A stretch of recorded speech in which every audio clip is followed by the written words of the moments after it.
শহরে যত্রতত্র বহুতল গড়ে উঠেছে এখন। সেগুলির একাংশ যে সরকারি নিয়ম মেনে হচ্ছে না তা চোখে আঙুল দিয়ে দেখিয়ে দিল কলকাতা হাইকোর্ট।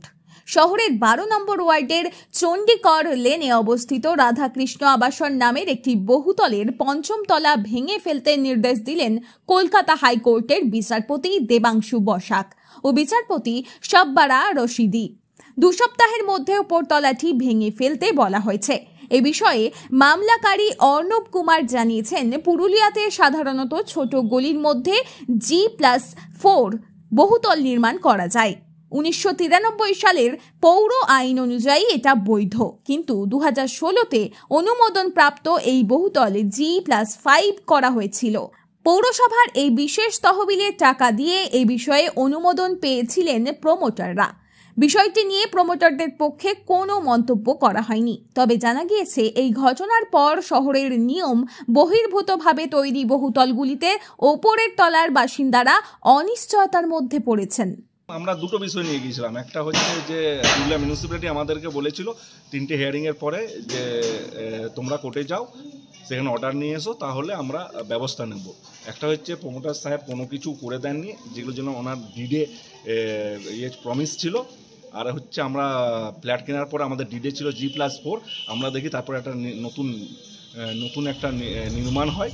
সেই নির্মাণটাকে নিয়ে আমাদের সন্দেহ হয়, তখন আমরা সেটাকে জানাই, দিয়ে আমরা এগুলোকে নিয়ে আমরা অমৃতা সিনহা ম্যাডামের এজলাসে যাই, জাস্টিস অমৃতা সিনহা ম্যাডামের এজলাসে। সেখানে উনি একটা পৃথক মামলা করতে বলেন 5th ফ্লোর নিয়ে।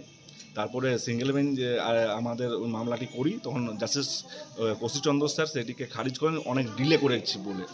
তার পরবর্তীকালে সেটিকে নিয়ে আমরা আসি আরও ডিভিশন বেঞ্চে, মাননীয় জাস্টিস দেবাংশু বসাক ও মাননীয় জাস্টিস শব্বার রশিদি সাহেবের এজলাসে। সেখানে ওনারা রায় দেন যে 5ম তলাটি অবৈধ 1993 মিউনিসিপ্যালিটি অ্যাক্ট 2018 অনুযায়ী, এবং তাদের মধ্যে রোডটা পড়ছে 12 ফুটের মতো, উইথ 14 ফুট রোডে উইথ ইনক্লুডিং ড্রেন হচ্ছে 2 ফুট। আর হচ্ছে 1990 মিউনিসিপ্যাল অ্যাক্টে G+4 স্যাংশন ছিল, পরবর্তীকালে ইরেক্ট করা যায়নি। এটা আচ্ছা, শেষ রায়টা কি দিয়েছে? শেষ রায়টা দিয়েছে যে 1993 সালে মিউনিসিপ্যাল অ্যাক্ট অনুযায়ী 218 ক্লজে এটিকে করতে হবে, ডিমোলাইজ করতে হবে। সেটা মিউনিসিপ্যালিটির চেয়ারম্যান স্যার সমস্ত পার্টিদেরকে নিয়ে, যারা সাফারার হলেন 7টি পরিবার, আমরা যা পিটিশনার, আর হয়তো পুলিশেরা থাকবে, এদেরকে নিয়ে একটা হিয়ারিং পরবর্তী পদক্ষেপ। এটাই মিউনিসিপ্যাল একটা নিয়ম। কদিনের মধ্যে অর্ডার দিয়েছে? 15 ডেজ। 15 দিন না? আজ থেকে 15 দিন। আজ জাস্টিস দেবাংশু বসাক এবং জাস্টিস শব্বার রশিদি ওনার ডিভিশন বেঞ্চে একটি মামলা উঠেছিল, Arnab Kumar and others versus state of West Bengal, যেখানে পুরুলিয়া মিউনিসিপ্যালিটি 2016 সালে একটি প্ল্যান স্যাংশন দিয়েছিল রাধারানী অ্যাপার্টমেন্ট বলে MSD ইনফ্রাকমকে। সেখানে 2016 সালে যে প্ল্যানটা নিয়েছিল সেই প্ল্যান ছিল G+4।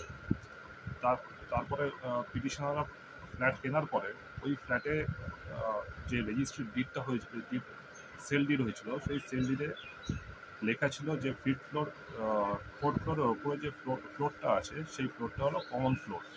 হঠাৎ করে ওনারা কেনার পরে দেখতে পায় যে ডেভেলপার বা প্রমোটার যিনি আছেন, ওনারা 5th ফ্লোর একটা তৈরি করছে।